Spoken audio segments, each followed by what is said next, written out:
Plaza. This is WTAP News at 6.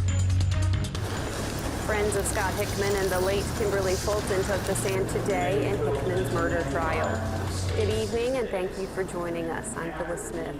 New tonight, the second week of the murder trial of Scott Hickman continued today in Washington County Common Pleas Court. Hickman faces numerous charges for the 1995 death of Kimberly Fulton and her 17-month-old son, Daniel. The prosecution continued to lay out its case today, questioning friends and acquaintances, both of the victims and of the defendant.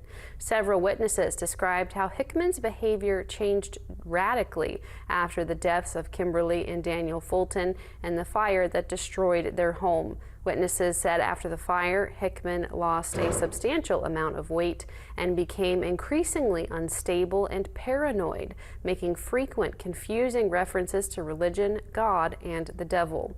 Hickman eventually ended up in a mental hospital months after the fire.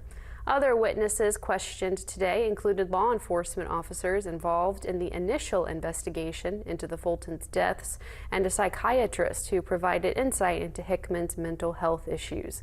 The trial will start again tomorrow morning at 9 a.m.